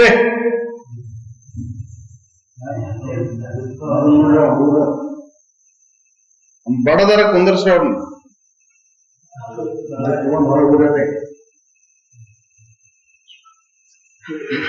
ಬರೇ ಉಣ್ಲಿಕ್ ಮಾತ್ರ ಅವು ಬೀಜದ ಜೊತೆ ಅದಾವ, ಅವೇನ ಇದಾಗಿಲ್ಲ. ನೋಡ್ಲಿಕ್ಕೆ ಅವ ದೃಷ್ಟಿಯೊಳಗ ಹೌದಲ್ಲ, ನೋಡುವ ದೃಷ್ಟಿ ಒಳಗದಾವ. ಜ್ಞಾನಿಗೆ ಸಂಬಂಧನೇ ಇಲ್ಲ. ಜ್ಞಾನಿಗೆ ಅವು ಏನು ಇಲ್ಲ ಅಲ್ಲೇ ಅದಾನಂದ್ರು ಕೂಡ ಅವಾಗ ಅದ್ರ ಕಡೆ ಇದಿಲ್ಲ. ಅವ್ರಿಗೆ ಯಾಕೆ ಅದ್ರ ಕಡೆ ಆಸಕ್ತಿ ಇರುವುದಿಲ್ಲ ಅಂದ್ರೆ ಜ್ಞಾನಾಗ್ನಿ ಒಳಗ ಅದು ರಾಗ ಅನ್ನೋದು, ಆಶೆ ಅನ್ನೋದು ಸುಟ್ಟು ಹೋಗ್ಬಿಟ್ಟದ್ರಿ. ಕಾಮಕ್ರೋಧಾದಿಗಳು ಅವ್ರು ಬಿಟ್ಟಾವ. ಅದಕ್ಕೆ ಅವರು ಇಲ್ಲಿ ನಮ್ಮ ದೋಷಗಳನ್ನ ಅವರು ತಗೊಂಡ್ ತಿದ್ದುಕೋರಿ ಅಂತ. ಯಾಕೆ ತಿದ್ದುಕೋಬೇಕಾಯ್ತು ಅಂದ್ರೆ ಮತ್ತಿಂತ ಜನ್ಮ ಬರೋ ದುರ್ಲಭ ಐತಿವಿ ಎಲ್ಲ ಇದ್ದು ಅಂದ್ರೆ. ಇವೆಲ್ಲಾ ದೋಷಗಳಿದ್ರ ಮತ್ತ ಮನುಷ್ಯ ಜನ್ಮ ಬರೋ ದುರ್ಲಭ ಐತಿ. ಯಾಕಂದ್ರೆ ಮನುಷ್ಯ ಜನ್ಮನ ಮುಕ್ತಿಗೆ ಸಾಧನ. ಇದು ಉಪಾಧಿ ಎದಕ್ಕಪ್ಪ ಅಂತಂದ್ರ ಭೋಗಕ್ಕಾಗಿ ಬಂದಂತದ್ದಲ್ಲಿದು ಉಪಾಧಿ. ಮುಕ್ತತೆಯನ್ನ ಹೊಂದ್ಲಿಕ್ಕೆ ಬಂದಂತ ಇದದು ಉಪಾಧಿ. ಹೌದಲ್ರಿ, ಈ ಉಪಾಧಿ ಅವಶ್ಯಕತೆ ಐತಿ. ಆ ಅವಶ್ಯಕತೆಗೆ ಅನುಸಾರವಾಗಿ ನೀ ಏನ್ ಮಾಡು ಅಂತಂದ್ರೆ ದೋಷಗಳನ್ನ ಕಳ್ಕೊಯಿಲ್ಲ. ನಾವು ದೋಷ ಹಂಗ ಇಟ್ಕೊಂಡ್ ಹಂಗ ನಾವು ಮುಕ್ತಾಕ್ಯವಂತಂದ್ರ ಆಗುದಿಲ್ಲ. ಹಠದಿಂದ ನೀ ಸಾಧನೆ ಮಾಡ್ಬೋದು. ಹೌದಲ್ಲ, ಹಠದಿಂದ ಸಾಧನೆ ಮಾಡ್ಬೋದು ನೀನು. ಬೀಜ ರೂಪದಿಂದ ಮತ್ತೆ ಅವು ಅಂತ್ಯಕಾಲದೊಳಗ ಅವ ಹುಟ್ಟದೇವತ್ತವು. ಅಂತ್ಯಕಾಲದೊಳಗ ಅವ ಪ್ರಕಟ ಆಕ್ಕವು. ಅಂತ್ಯಕಾಲದೊಳಗ ಈ ಸ್ಮರಣೆ ಬರ್ಬೇಕಲ್ಲ. ಬೀಜ ಹುಟ್ಟು ಅವು ಜ್ಞಾನಾಗ್ನಿಯಲ್ಲಿ ಹುರಿದಾಗ ಅವು ಈ ಸ್ಮರಣೆ ಆಗೋದಿಲ್ಲ. ತನ್ನ ಸ್ಮರಣೆ ಒಳಗೆ ಇರ್ತಾನೆ. ಅವಾಗ ಮನವ್ಯರ್ಥಲಾರಗದ ಯೋಗ ವಹಿಸಿ ಅಂತ. ಅವನ್ ಮನಸ್ಸು ಎತ್ತಾಗ ಒಳದಾಗ ಯೋಗನ ಅವ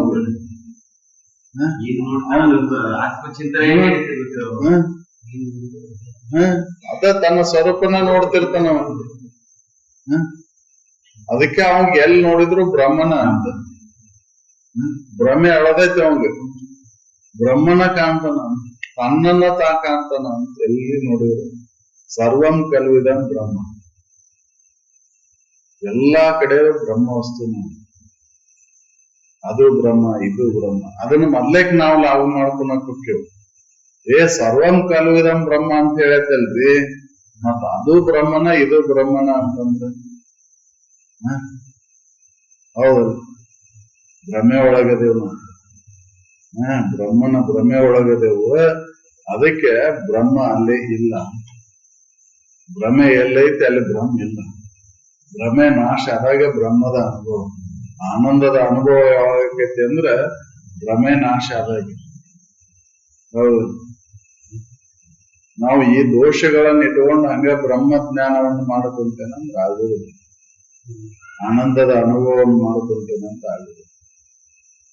ಅದಕ್ಕೆ ಅವರು ಇಲ್ಲಿ ನೀತಿ ಕ್ರಿಯಾ ಸ್ಥಳದೊಳಗೆ ಇದನ್ನ ಯಾಕೆ ಹೇಳ್ತಾರಪ್ಪ ಅಂತಂದ್ರೆ ನಮ್ಮ ನೀತಿ ಗಟ್ಟಿರ್ಲಿ, ಶರೀರದಿಂದ ವಾಣಿಯಿಂದ ಮನಸ್ಸಿನಿಂದ ನೀತಿ ಗಟ್ಟಿರ್ಬೇಕು. ಅದಕ್ಕೆ ಕ್ರಿಯಾ ಗಟ್ಟಿ ಅಂತ. ಕ್ರಿಯಾ ಗಟ್ಟಿ ಆದಾಗ ಅರಿವಿನ ಅನುಭವವನ್ನು ಮಾಡ್ಕೊಳಕ್. ನಾವು ಕ್ರಿಯಾ ಗಟ್ಟಿ ಅಂದ್ರೆ ವಿಭೂತಿ ಅಂತ. ಹೌದು, ಕ್ರಿಯೆ ಗಟ್ಟಿ ಇರ್ಬೇಕಲ್ಲ. ನಾ ಮಾಡ್ತಕ್ಕಂತ ಕಾರ್ಯಗಳು ನನ್ನ ವಾಣಿ ಮತ್ತು ಮನಸ್ಸು ಪರಿಶುದ್ಧತೆ ಇರಬೇಕು, ಅಂದ್ರೆ ಮಾತ್ರ ಸಾಧ್ಯ ಐತಿ. ಅದಕ್ಕೆ ಮನಸ್ಸು ಅತಿ ಮುಖ್ಯ ಐತಿ. ಮನಸ್ಸಿದೆ, ಮನಸ್ಸು ಪರಿಶುದ್ಧತೆಯನ್ನು ತಾವು ಆ ಮನಸ್ಸಿಗೆ ಬುದ್ಧಿ ಹೇಳುವಂತ ವಿವೇಕ ಶಕ್ತಿ ದೃಢ ಆಗಬೇಕು, ಅಂದ್ರೆ ಮಾತ್ರ ಇದು ಸಾಧ್ಯ ಐತಿ. ವಿವೇಕ ಜಾಗೃತ ಶಂಗದೊಳಗೆ ಇರ್ಬೇಕಲ್ರಿ, ಯಾವಾಗ್ಲೂ ಅಲ್ಲೇ ಇರ್ಬೇಕು ಅಂತ. ಅಂದ್ರ ಈ ಜನ್ಮದ ಸಫಲತೆ ಆಗುತ್ತೆ. ಹೌದಲ್ಲ? ಯಾಕ ಅನಸಿನ ಸಂಘವನ್ನು ಮಾಡಿದಂತ ಕಾಳುಗಳು ಪುಡಿ ಆಗುವುದಿಲ್ಲ, ಮುಚ್ಚಾಗುವುದಿಲ್ಲ. ಮತ್ತ ಕಾಳ ಇರ್ತಾವ, ಮತ್ತ ಗಿಡ ಹಾಕ್ತಾವ ಅದರಿಂದ. ಹೌದಲ್ಲ? ಈ ಅನಸಿನ ಸಂಘ ಬಿಟ್ಟು ಅಗಲ್ದಾಗ ಒಡದ ಹಿಟ್ಟು ಹಾಕ್ತಾವ, ನುಚ್ಚಾಕೈತಿ. ಅದಕ್ಕೆ ಗುರು ಸಾನ್ನಿಧ್ಯ ಅತಿ ಮುಖ್ಯ ಐತೆ, ಯಾವಾಗ್ಲೂ ಬಿಡಬಾರ್ದು. ಅದಕ್ಕೆ ಎತ್ತಾಗಿ ತೊತ್ತಾಗಿ ಅಂತ. ಯಾವುದರ ಪ್ರಕಾರದ ಜನ ಇದೆ, ಯಾವ್ದರ ನೆಪದಿಂದ ಅವ್ರ ಸಂಘದೊಳಗೆ ಅಗಲ್ಬೇಡ. ಅಗಲಿದೆ ಅಂದ್ರೆ ಸೂತ್ರವನ್ನು ಹರದಂತ ಗಾಳಿಪಟ ಹಾಕಿ ಎಲ್ಲಿ ಹೋಗಿ ಬೀಳ್ತೈತೋ ಹೇಳಲಿಕ್ಕೆ ಬರೋದು. ಹೌದು, ಯಾಕಂದ್ರ ನಿನ್ನ ಒಳಗ್ ಬೀಜ ರೂಪದಿಂದ ಇರ್ತಕ್ಕಂತ ವಾಸನೆಗಳು ಏನ್ ಮಾಡ್ತಾವ ಅಂತಂದ್ರ ಅಂತ ಇದ್ರೊಳಗ ವಾತಾವರಣದಾಗ ಹೋಗ್ಬಿಡ್ತಾವ. ಅಲ್ಲಿ ಅವು ಪ್ರಚೋದನೆಯನ್ನು ಪಡೆದ್ಬಿಡ್ತಾವ ಅಗಲಿದೆ ಅಂದ್ರೆ. ಹೌದಲ್ಲ? ಈ ಸಂಘವನ್ನು ಬಿಟ್ಟು ಅಗಲಿದಾಗ ಏನಾಗಿರ್ತತಿ ನಮ್ಮ ಮನಸ್ಥಿತಿ? ಹೌದಲ್ಲ? ಅಲ್ಲಿ ಯಾವ ರೀತಿ ಇರ್ತತಿ, ಹೆಂಗ್ ವರ್ತನ ಚಾಲು ಆಗ್ತೈತಿ. ಅದಕ್ಕೆ ಸದಾ ಈ ಸ್ಮರಣೆ ಒಳಗೆ ಗುರು ಸ್ಮರಣೆ, ಗುರು ವಾಣಿಗಳ ಮೇಲೆ ಶ್ರದ್ಧೆಯನ್ನಿಟ್ಟು ಗುರು ವಾಣಿಗಳ ಸ್ಮರಣೆ ಒಳಗೆ ಗುರು ಸಾಮೀಪ್ಯದೊಳಗೆ ಯಾವ್ದಾರ ನೆಪ ಮಾಡ್ಕೊಂಡು. ಅದಕ್ಕೆ ಮನಸ್ಸಿನ ಆಲೋಚನೆಗಳು ಅವಾಗ ಇನ್ನು ಹಿಡಿತದೊಳಗೆ ಬರ್ತವೆ. ಅವಾಗ ಆ ಬೀಜ ರೂಪದಿಂದ ಇರ್ತಕ್ಕಂಥ ವಾಸನೆಗಳು ಅವಾಗ ಅವನು ಎದುರಿಸ್ಲಿಕ್ಕೆ ಬರ್ತೈತಿ. ಅವಾಗ ಬುದ್ಧಿ ಹೇಳಾಕ್ ಬರ್ತೈತಿ. ಅವ್ನು ಎದ್ರೂ ಕೂಡ ಅವಾಗ ಬುದ್ಧಿ ಹೇಳಾಕ್ ಬರ್ತೈತಿ. ಏನೈತಿಪ್ಪ ಅದ್ರೊಳಗೆ?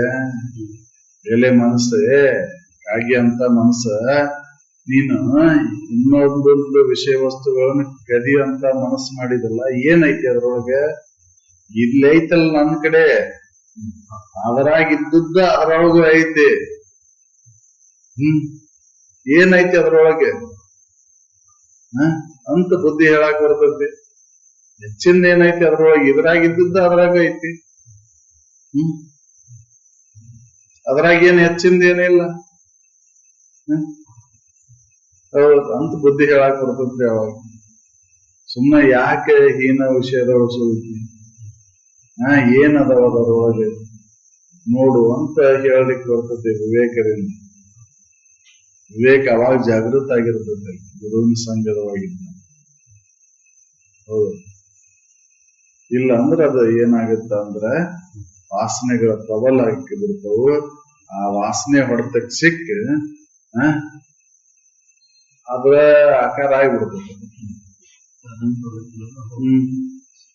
ಅದಕ್ಕೆ ಅವರು ಇಲ್ಲಿ ದೋಷಗಳನ್ನು ಕಳ್ಕೋರಿ ಅನ್ನುವಂತ ವಿಚಾರವನ್ನು ಇಟ್ಟುಕೊಂಡು ನಮ್ಮನ್ನ ನಮ್ಮಲ್ಲಿ ಯಾವ ದೋಷಗಳದವನು ನಾವ ಎದುರಿಟ್ಟು ನಾವು ಆ ದೋಷಗಳಿಂದ ದೂರ ಆಗ್ಬೇಕು ಅಂತ.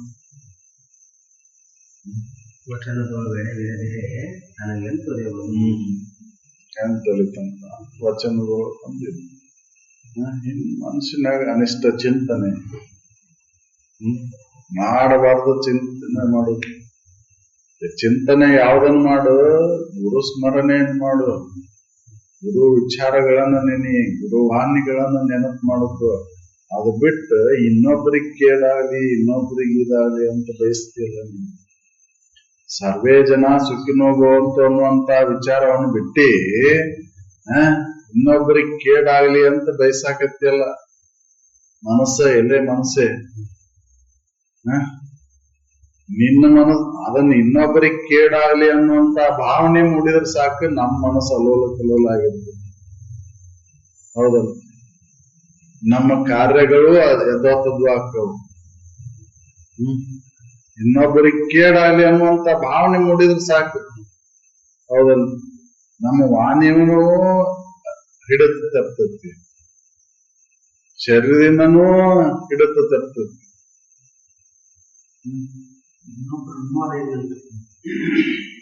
ಯಾರಿಗೆ ಇನ್ನೊಬ್ರು ಅನುವಾದ ಇದೇ ಇರಲ್ಲ. ಎಲ್ಲ ಕಡೆ ಇರುವುದು ಒಂದು ಆತ್ಮ. ಆ ತಿಳುವಳಿಕೆ ಇದ್ರೆ ನೀವು ಕೇಳಿ ಬಯಸ್ತಿದ್ದಿಲ್ಲ. ಮನಸ್ಸಿಗೆ ಅದು ಗೊತ್ತಿಲ್ಲಲ್ರಿ. ಮನ್ಸಿಗೆ ಗೊತ್ತಿಲ್ಲಲ್ಲ, ಗೊತ್ತು ಮಾಡಿ ಕೊಟ್ಟ ಮೇಲೆ ಅದನ್ನ ಬಯಸುದಿಲ್ರಿ. ಗೊತ್ತು ಮಾಡಿಕಿನ ಕೊಡುಕಿನ ಪೂರ್ವದಲ್ಲಿ ಏನ ಬೇರೆ ಅಂತ ತಿಳಿದಿರ್ತಾನ, ಅನ್ಯ ಭಾವನೆಯನ್ನ ತಳ್ತಾನ, ಭೇದ ಭಾವನೆ ಒಳಗದಾನ, ಅದಕ್ಕೆ ಕೇಡನ್ನು ಬಯಸ್ತಾನ. ಆ ಕೇಡು ಬಯಸೋದ್ರಿಂದ ನನಗೆ ಕೇಡಾಕೈತಿ ಅನ್ನುವಂತ ತಿಳುವಳಿಕೆ ಇದ್ದಾವ ಕೇಡು ಮಾಡಕ್ ಹೋಗುದು ಬಯಸುದಿಲ್ಲ. ಅದ ಅನುಭವ ಆದ್ಮೇಲೆ ಅವನ್ ಬಯಸುದೇ ಇಲ್ಲ. ಈ ಅನುಭವ ಯಾವಾಗ ಆಕೈತಿ ಅಂತಂದ್ರ ಗುರು ಸನ್ನಿಧಾನದೊಳಗಿದ್ದಾಗ. ಬೇರೆ ಇಲ್ಲಪ್ಪ, ಇಲ್ಲೇ ಶರೀರದಿಂದ ಬೇರೆ ಇರ್ಬೋದು, ಒಳಗಿರ್ತಕ್ಕಂಥ ಚೈತನ್ಯ ಒಂದೇ ಐತಿಪ್ಪ. ನೀ ಅನ್ನೋದು ಏನು ಇಲ್ಲ ಇಲ್ಲೇ. ನೀ ಎಂಬುದೆಲ್ಲ ಅದು ತೋರಿಕೆಗೆ ಸಂಬಂಧಪಟ್ಟದ್ದು, ಇರುವಿಕೆಗೆ ಯಾವ ಭೇದನೂ ಇಲ್ಲಪ್ಪ ಅಂತ ಅವ್ರು ತಿಳಿಸ್ಕೊಡ್ತಿರ್ತಾರ.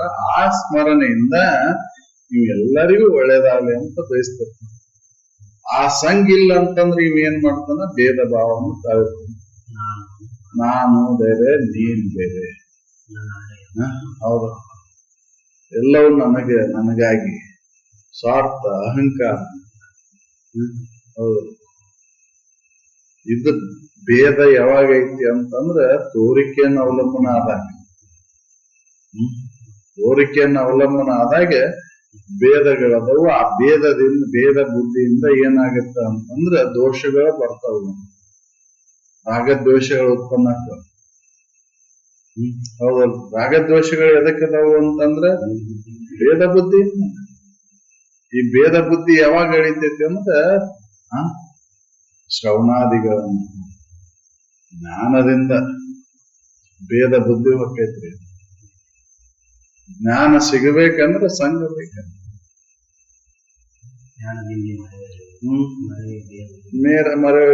ಹಾನಿಯಿಂದ ಭೇದ ಬುದ್ಧಿ ಕೆಟ್ಟೋಕೈತಿ. ಮರವೇ ಹಾನಿ ಆಗ್ಬೇಕಲ್ವಿ. ಮರವೇ ಎದರ್ದಾಗೈತಿ ನಮಗ. ಮರವೇ ನನ್ನ ಸ್ವರೂಪದ ಮರವೇ ಆಗೈತಿ. ನನ್ನ ಸ್ವರೂಪದ ತಿಳುವಳಿಕೆ ಆದ್ಮೇಲೆ ಭೇದ ಬುದ್ಧಿಯಲ್ಲಿ ಎಲ್ಲದರೊಳಗಿರ್ತಕ್ಕಂತ ಚೈತನ್ಯ ಒಂದೇ ಐತಿಪ್ಪ. ಅದು ತೋರಿಕೆ ಬೇರೆ ಬೇರೆ ಐತಿ. ಗಡಿಗೆ ಆಗ್ಲಿಕ್ಕೆ ಮಣ್ಣು ಒಂದೇ. ಗಡಿಗೆ, ಕುಡಿಕೆ, ಹರಿವೆ, ಪರ್ಯಾನ ಏನಾದ್ರೂ ಕೂಡ ಮಣ್ಣಿನಿಂದ ಆಗ್ಯಾವಂತ ತಿಳುವಳಿಕೆ, ಮೂಲ ವಸ್ತುವಿನ ತಿಳುವಳಿಕೆ ಆವಾಗ ಭೇದ ಇರುವುದಿಲ್ಲ. ನಾವು ಗಡಿಗೆ, ಕುಡಿಕೆ ಅನ್ನುವಂತ ಭೇದ ಅವಂಗಿರುವುದಿಲ್ಲ. ನಾಮರೂಪಾತ್ಮಕ ಕಡೆ ನೋಡುದಿಲ್ಲ ನಾವು. ಅಸ್ಥಿ ಬಾತಿ ಪ್ರಿಯ ವಸ್ತುವಿನ ಕಡೆ ಲಕ್ಷ್ಯ ಇರ್ತತೆ ಅವಂಗೆ. ಬಂಗಾರ ನೋಡ್ತಿರ್ತಾನವ ಅಕ್ಕ ಸಾಲಿಗೆ, ಯಾಕೆ ಬಂಗಾರದ ತಿಳುವಳಿಕೆ ಇರ್ತತೆ ಅವಂಗೆ. ಸಾಮಾನ್ಯರಿಗೆ ನಮಗೇನೈತಿ, ಆಭರಣ ನೋಡ್ತೇವ್ ನಾವು. ಆದ ಚಂದ ಐತಿ, ಇದು ಚಂದ ಐತಿ, ಇದಕ್ಕಿನ್ನ ಆದ ಚಂದ ಐತಿ ಅದು. ಆಕಾರದ ಕಡೆ ನೋಡ್ತಿರ್ತೇವ ನಾವು ಅಕ್ಕ ಸಾಲಿಗೆ ಏನ್ ನೋಡ್ತಿರ್ತಾನ, ಪತ್ತಾರ ಏನ್ ನೋಡ್ತಿರ್ತಾನ, ಅದ್ರೊಳಗ್ ಬಂಗಾರದೊಳಗೆ ಎಷ್ಟು ಶುದ್ಧತೆ ಐತಿ, ಅದ್ರೊಳಗೆ ಮಿಶ್ರಣ ಏನಾಗಿ ಎಷ್ಟು ಪ್ರಮಾಣದೊಳಗೆ ಆಗೈತಿ ಅನ್ನೋದು ಒಂದ ನೋಡ್ತಿರ್ತಾನ. ನೀವು ಎಂತ ಆಭರಣದ ಓದ್ಕೊಡ್ರಿ ಅವನ್ ಅದ್ರ ಡಿಸೈನ್ ಕಡೆ ನೋಡಾಕ ಹೋಗುದಿಲ್ಲ. ಅದನ್ನ ತಿಕ್ಕಿ ಹೊರಗಲ್ಲಿಗೆ ಹಚ್ಚಿ ಅದ್ರೊಳಗ ಶುದ್ಧತೆ ಅಂದ ನೋಡ್ತಾನ. ಹಂಗೆ ಕುಂಬಾರ ಏನ್ ನೋಡ್ತಿರ್ತಾನ ಅಂತಂದ್ರ ಮಣ್ಣು ಒಂದ ನೋಡ್ತಿರ್ತಾನ. ಆ ಮಣ್ಣು ಜಿಗಟ್ತನ ಆಯ್ತು ಏನಿಲ್ಲೋ, ಆ ಜಿಗಟತನ ಅದ್ರೊಳಗೆ ಐತು ಇಲ್ಲೋ ಅನ್ನೋದು ಒಂದ ನೋಡ್ತಿರ್ತಾನ. ಅವಾಗ ಬೇರೆ ಏನೂ ಇಲ್ಲ. ಹಂಗೆ ಅನುಭವಗಳು, ಜ್ಞಾನಿಗಳು ಈ ಶರೀರ ಭಾವ ನಾಮರೂಪಾತ್ಮಕ ಇದನ್ನ ತೆಗೆದಾಕಿ ಅರಿವು ಇರು ಆನಂದದ ಕಡೆನ ಅವ್ರ ಲಕ್ಷ್ಯ ಇರ್ತತಿ. ಹಿಂಗಾಗಿ ಅವ್ರು ಯಾರು ಕೂಡ ಭೇದವನ್ನು ಮಾಡುದಿಲ್ಲ. ಎಲ್ಲಿ ಭೇದ ಐತಿ ಅಲ್ಲಿ ರಾಗದ್ವೇಷಗಳು ಉತ್ಪನ್ನ ಆಗ್ತವೆ. ಭೇದ ಆದ್ಮೇಲೆ ರಾಗದ್ವೇಷಗಳು ದೂರ ಆಗ್ತವೆ, ಆಶೆಗಳು ದೂರ ಆಗ್ತವೆ. ಈ ಆಶೆ ಇಟ್ಕೊಂಡ್ ನಮ್ಗೆ ಇವೆಲ್ಲ ಹೌದಲ್ಲ, ಅನಿಷ್ಟ ಚಿಂತನೆಯನ್ನು ಮಾಡ್ತಿರ್ತಾನ. ಇನ್ನೊಬ್ರಿಗೆ ಕೇಡಾಗಲಿ ಅನ್ನೋದ ಒಂದು, ನಾನೊಬ್ಬ ಸುಖಿ ಆಗಿರ್ಬೇಕು, ಇನ್ನೊಬ್ರು ಏನಾರ ಆಗಿ ಹೋಗ್ಲಿ, ಅದು ಅವನಿಗೆ ಬೇಕಾಗಿಲ್ಲ. ಅನಿಷ್ಟ ಚಿಂತನೆ, ಇನ್ನೊಬ್ರಿಗೆ ಕೇಡನ್ನ ಬಯಸುದ ಅವನದ್ದು. ಅಪ್ಪಿತಪ್ಪಿಯೂ ಕೂಡ ನೀನು ವೈರಿಗೂ ಕೇಡಾಗಲಿ ಅಂತ ಬಯಸ್ಬೇಡ. ಮನಸ್ಸಿನೊಳಗೆ ಆ ಭಾವನೆ ಮೂಡಬಾರ್ದು. ಸರ್ವೇ ಜನ ಸುಖಿನೋ ಭವಂತು ಅಂತ ಹೇಳಿದ ಅದಕ್ಕೆ ಎಲ್ಲರೂ ಸುಖದಿಂದ ಇರ್ಲಿ. ಆದ್ರ ಎಲ್ಲರೂ ಸುಖದಿಂದ ಇದ್ರೆ ನೀನು ಸುಖದಿಂದ ಇರ್ತಿ. ಹೌದಲ್ರಿ, ಮನೆಯೊಳಗೆ ಎಲ್ಲಾರು ಆರಾಮಿದ್ರೆ ನೀ ಆರಾಮಿರ್ತಿ. ಮನೆಯೊಳಗೆ ಒಬ್ಬರಿಗೆ ಆರಾಮ್ ತಪ್ಪಿದ್ರು ನೀನು ತಡ್ಕೊಳಕ್ ಆಗುದಿಲ್ಲ. ನಿನಗ ಆರಾಮಿಲ್ಲ ಅಂದ್ರು ಅಷ್ಟು ಹೊತ್ತು ಮನೆಯೊಳಗೆ ಯಾರಿಗೂ ಆರೋಗ್ಯ ಕೆಡಬಾರ್ದು. ನಿನಗೆ ಆರಾಮಿಲ್ಲ ಅಂದ್ರೆ ನೀ ತಡ್ಕೊಂತಿ, ಹೌದಲ್ರಿ. ಆ ಮನೆಯೊಳಗೆ ಯಾರಿಗಾರ ಒಬ್ಬರಿಗೆ ಆರಾಮಿಲ್ಲ ಅಂದ್ರೆ ಹೌದಲ್, ತಡ್ಕೊಳಕ್ ಆಕೇತ. ಹಂಗೆ ಎಲ್ಲಾ ಅಂತ ತಿಳ್ಕೊ. ಸರ್ವೇ ಜನ ಸುಖಿನೋದು ಅದ್ರೊಳಗೆ ನೀನು ಇರ್ತಿ. ನಾನೊಬ್ಬ ಆರಾಮಿದ್ದು ಇನ್ನೊಬ್ರು ಏನಾರ ಆಗಲ್ಲ ಅಂದ್ರೆ ನೀನು ಆರಾಮ ಇರುದಿಲ್ಲ. ಹೌದಲ್ಲ, ಇದಕ್ಕೆ ಅನಿಷ್ಟ ಚಿಂತನೆಯಿಂದ ದೂರ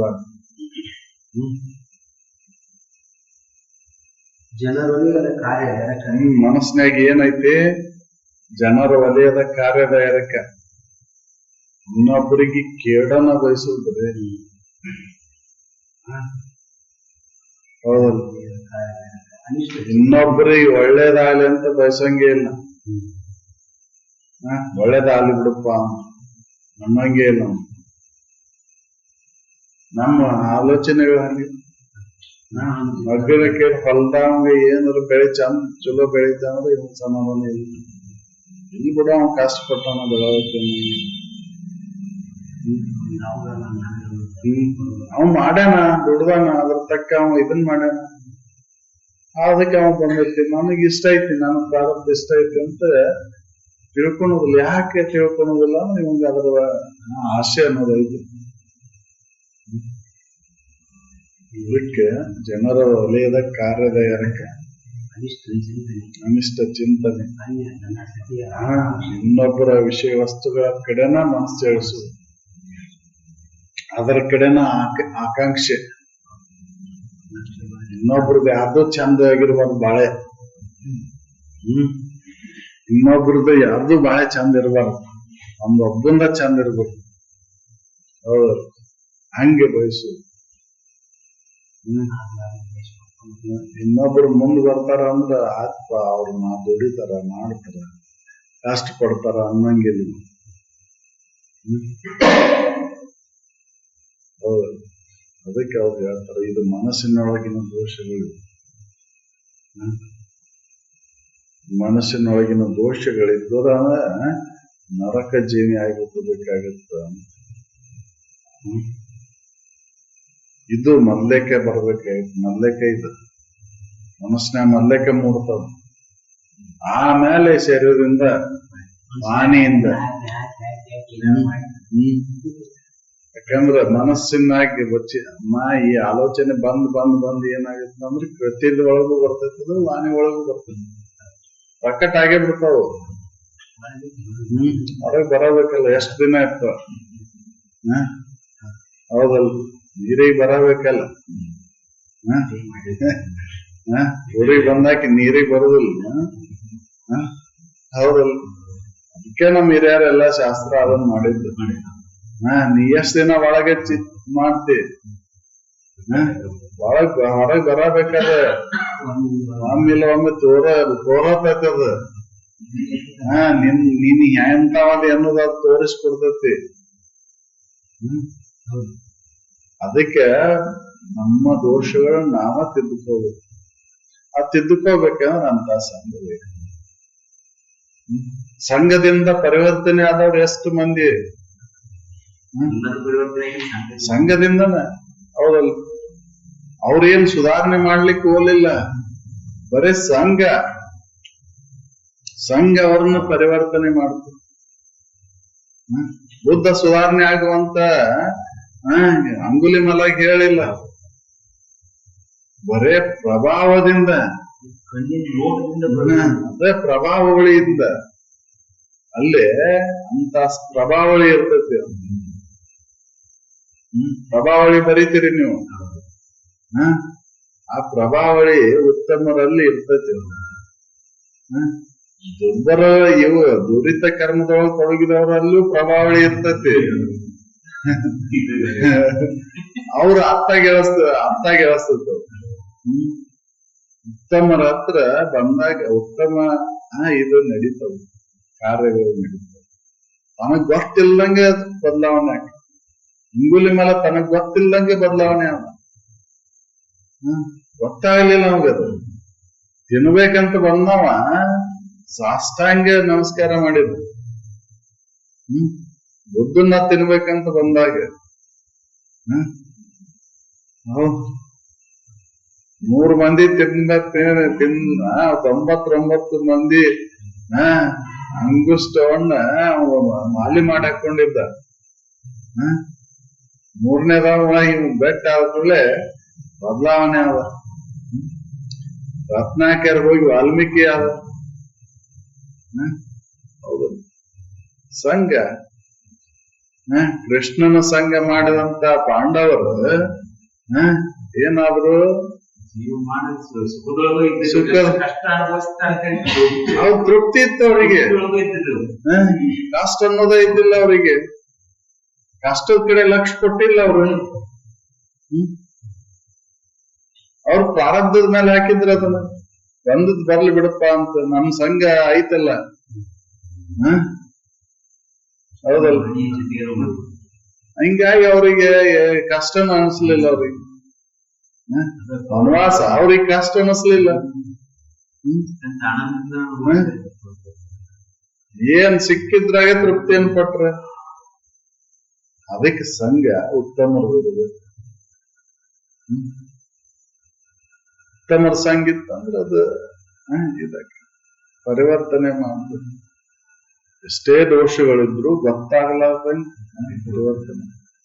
ಹಾಗೆ ಇಬ್ಬನಿ ಹೇಗೆ ಸೂರ್ಯೋದಯ ಆದ ಕೂಡಲೇ ಹೆಂಗ ಗೊತ್ತಾಗಲಾರ್ದಂಗೆ ಕರಿಬೇಕಾಯ್ತು, ಹಂಗ ದೋಷಗಳು ಎಷ್ಟೇ ಇದ್ರು ಕೂಡ ಆ ಸಂಗೀತ ಅಂದ್ರ ಉತ್ತಮರ ಸಂಗೀತ ಅಂದ್ರೆ ಕರಿಗೆ ಹೋಗ್ಬಿಡ್ತದೆ. ಅದಕ್ಕೆ ನನಗ್ ಅಲ್ಲೇ ಮರಳಿ ಅಂತಲ್ಲೇ ಹುಟ್ಟಿಸುವಂತ ಒಂದು ಅಭಯಾವಸ್ಥವನ್ನು ಕೊಡು ನೀನು ಅಂತ ಕೇಳಿ ಬೇಡುವೆನು. ಅಭವ ಭವಭವಗಳು ಮಾಡೆಲ ಒಲೆದು ಸುಗುಣ ಸಂತತಿ. ಎಷ್ಟು ಬೇಕಾದಷ್ಟು ಜನ್ಮಗಳು ಬರಲ್ಲ ನಮಗೇನು ಅಭಯ ಕೊಡು ನೀನು ಗುರುವೇ. ನೀನು ನಿಮ್ಮ ಸಂಘದೊಳಗೆ ನಾನು ಹುಟ್ಟುವಂಗೆ ನನಗ್ ಕರ್ಣಿಸು. ಬೇರೆ ಏನು ಬೇಕಾಗಿಲ್ಲ ನನಗೆ. ಮುಕ್ತನನ್ನಾಗಿ ಮಾಡೋಂತ ಕೇಳೋದಿಲ್ಲ ನಿಮ್ಮನ್ನ. ನಾನು ಶ್ರೀಮಂತಗಿರಿನೂ ಬೇಡ, ಯಾವ ಪದವಿನೂ ಬೇಡ, ಯಾವ ಲೌಕಿಕ ಮನ್ನಣೆಗಳು ಬೇಡ ನನಗೆ. ನನಗೇನ್ ಬೇಕು? ನಿಮ್ಮ ಸಂಘ, ಉತ್ತಮರ ಸಂಘ. ಯಾವ್ದು ಒಂದನ್ನ ಕೇಳಿ ಮತ್ತೊಂದು ಕೇಳೋ ಅವಶ್ಯಕತೆ ಇಲ್ಲ. ಅದು ಒಂದನ್ನ ಆ ಸಂಘ ಸಾಕಲ್ರಿ. ಪರಿವರ್ತನೆ ನನ್ನ ದೋಷಗಳನ್ನು ಕಳ್ಕೊಂಡಾಕ ಉತ್ತಮರ ಸಂಘ ಇದ್ರೆ ಸಾಕು. ಆ ದಾರಿ ಒಳಗ್ ಹೊಂಟಾಗ ಹಡಗದೊಳಗ್ ಕುಂತ ಮೇಲೆ ದಾಟ್ತೇವೆ. ನಾವಿಕ ಈದನ ಉತ್ತಮ ಅದನಂದ್ರ ದೋಣಿ ಭದ್ರವಾಗಿ ಐತಂದ್ರ ಮುಟ್ಟೆವ್ ನಾವು. ಎಷ್ಟೇ ಆಳ ಸಮುದ್ರದೊಳಗಿದ್ರು ಕೂಡ ದಂಡಿ ಸೇರ್ತೇವ್ ನಾವು. ಹೌದಲ್? ಉತ್ತಮ ನಾವಿಕದನ, ಉತ್ತಮ ಹಡಗ ಐತಿ. ಬೇರೆ ಏನ್ ಬೇಕು? ಹೌದಲ್? ಅದಕ್ಕೆ ಅವ್ರಿಗೆ ಕೇಳಿದ್ರು. ಅಂದಾಗ ಗುರು ಒಲಿತಾನ. ದೋಷಗಳು ಹೋದು ಅಂದ್ರೆ ಗುರು ಒಲಿತಾನ. ಅರಿವಿನ ಅನುಭವವನ್ನು ಮಾಡ್ಕೊಳಕ್ ಬರ್ತೈತಿ. ನಾನ ಅರು ಸ್ವರೂಪದೇನಪ್ಪ, ನನಗನ್ಯವಾಗಿ ಇನ್ನೊಂದು ಏನೂ ಇಲ್ಲ.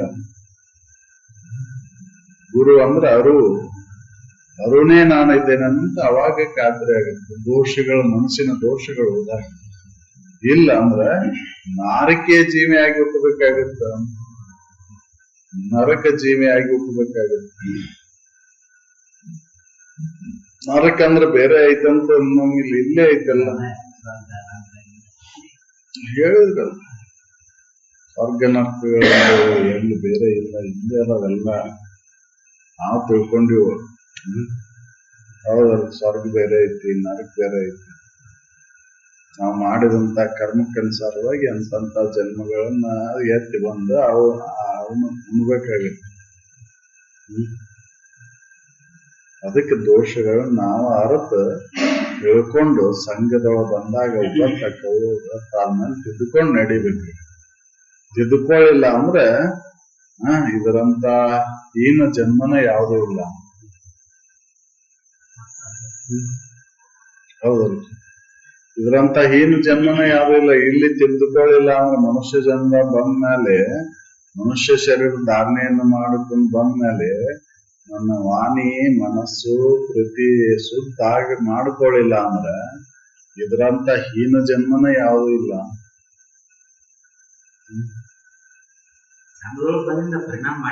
ಅದು ಗೊತ್ತಿಲ್ದಂಗ ಪರಿಣಾಮ ಆಕೈತ್ರಿ. ಆ ಸಂಘ ಮಾಡೋದು ಮುಖ್ಯ ಐತಲ್ರಿ.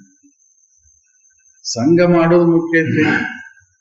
ಸಂಘ ಮಾಡಿದ್ಮೇಲೆ ಎಷ್ಟೇ ದೋಷಗಳಿದ್ರು ಅವು ಇದಕ್ಕೆ ವಾಲ್ಮೀಕಿ ಎಷ್ಟು ಇದನ್ ಮಾಡಿದ್ದ, ಆದ್ರೂ ಕೂಡ ಕ್ಷಮಾಪಣೆ ಸಿಕ್ತು. ಅಂಗುಲಿ ಮೇಲೆ ಅಷ್ಟು ಮಂದಿ ಕೊಂದು ತಿಂದಾನಂದ್ರು ಕೂಡ ಅವಾಗ ಕ್ಷಮಾಪಣೆ ಆಯ್ತದ. ಯಾಕೆ? ತಿಳಿಲಾರ್ದ ಮಾಡಿದ್ದದು. ತಿಳಿದ್ಮೇಲೆ ಮಾಡ್ಲಿಲ್ಲ. ಗೊತ್ತಿದ್ದಿಲ್ಲ ಮಾಡಿದ, ಗೊತ್ತಾದ ಮೇಲೆ ಮಾಡ್ಲಿಲ್ಲ. ಮಾಡುವಂತ ಇದು ಆಸಕ್ತಿನೂ ಬರ್ಲಿಲ್ಲಲ್ಲ. ಆ ವಾಸನೆಗಳೆಲ್ಲ ಅಳದು ಹೋಗ್ಬಿಟ್ಟು. ಅದಕ್ಕೆ ಸಂಘ ಮುಖ್ಯ. ಉತ್ತಮರ ಸಂಘ ಮಾಡಬೇಕು. ಮತ್ತಿಗೆ ಮಂಗಲ ಯಾವ್ದಂದ್ರೆ ಉತ್ತಮರ ಸಂಘ. ಅದಕ್ಕೆ ನಾವು ತಿಳ್ಕೊಂಡ್ಬಿಟ್ಟೇವಿ. ಯಾರು ಮಾಡಿ ಯಾರು ನೋಡ್ತಾರ? ಹೌದು, ಎಲ್ಲಾ ದಾಖಲೆ ಇರ್ತೈತೆ ಅಂತ ನಾ ಹೇಳಿ. ಆವ ಬಲ ಬಿಡುದು ಅಕ್ಕಿಳ ದುರಿತ ಕರ್ಮವನ್ನು ಎಸಗಿ ಜೀವಿಸು ಇಲ್ಲೇ ಮಾತು ದುಸರಲ್ಲೇ ಮಾನ. ಯಾರು ಬಲ ಐತೆ? ಇಷ್ಟೆಲ್ಲಾ ದುರಿತ ಕರ್ಮಗಳ ತೊಡಗಿಯಲ್ಲ, ನಿಮ್ಗೆ ಯಾರು ಬಲ ಐತೆ? ಹೌದಲ್ಲ?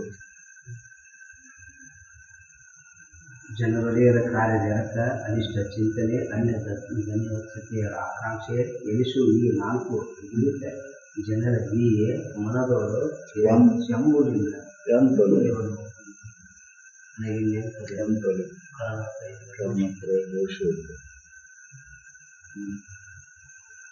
ಕರ್ಣತ್ರಯ ದೋಷಗಳನ್ನು ಕಳ್ಕೊಳ್ಳ ಅಂದ್ರೆ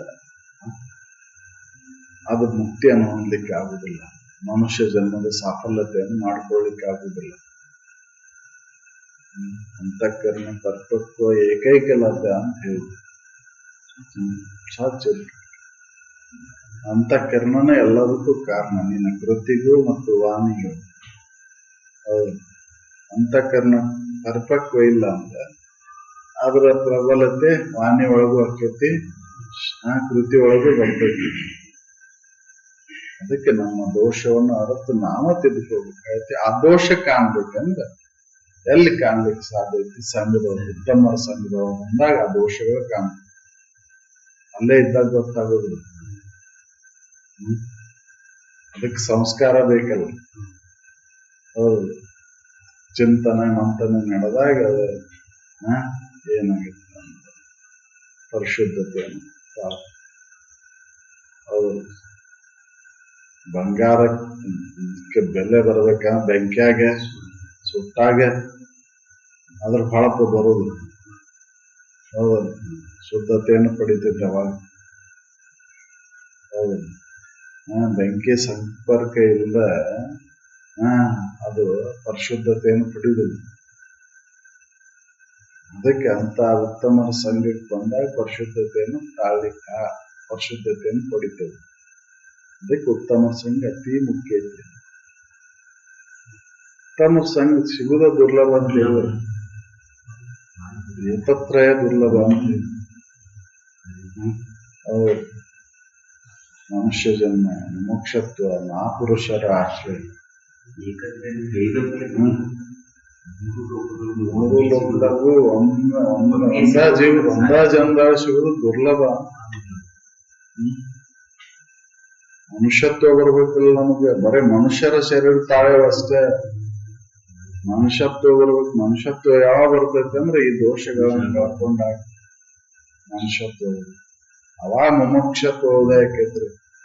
ಎಂದಿದ್ದೆನಪ್ಪ ನಾನು ನಿಜ ಸುಖದೊಳಗೆ ಬಹುದೊಂದುಗಳನ್ನೆಲ್ಲ ಅಳಿದೊಳಿದ್ವಿ ಅನ್ನುವಂತ ವಿಚಾರ ಅವಾಗ ಹೊಳಿತೈತಿ. ಅವಾಗ ಸುಖೇಚ್ಛೆ ಭೂಮಿಕೆಗೆ ಬಂದಂಗಿರೇನು. ಆ ಇಚ್ಛೆನ ಇಲ್ಲಲ್ಲ ನಮ್ಮ ಸುಖೇಚ್ಛೆನ ಇಲ್ಲ ನಮ್ಮ. ಸಪ್ತ ಭೂಮಿಕೆ ಒಳಗೆ ಮೊದಲೇ ಭೂಮಿಕೆ ಅದ ಸುಖೇಚ್ಛೆ ಭೂಮಿಕೆ. ಸುಖೇಚ್ಛೆ ಭೂಮಿಕೆ ಬಂದಾಗ ವಿಚಾರ ಮಾಡ್ತಾನ್ರಿ. ಎಲ್ಲಿ ಸಿಗ್ತಪ್ಪ ಅದು, ಯಾರ ಬಳಿ ಹೋಗ್ಬೇಕು ನಾನು ಅನ್ನೋದನ್ನು ವಿಚಾರ ಮಾಡ್ತಾನೆ. ಹೌದಲ್ಲ, ಇದು ಇಲ್ಲೇ ಇಲ್ಲಲ್ಲ ನಮಗಿನ್ನ. ಹೌದು, ಸುಖೇಚ್ಛೆ ಭೂಮಿಕೆ ಬರ್ಬೇಕಂದ್ರೆ ನಮ್ಮ ಕೃತಿಗಳು ವಾಣಿ ಮನಸ್ಸು ಶುದ್ಧ ಆಗ್ಬೇಕಂದ್ರೆ ಸಂಗನ ಮುಖ್ಯ.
ಸ್ವಲ್ಪ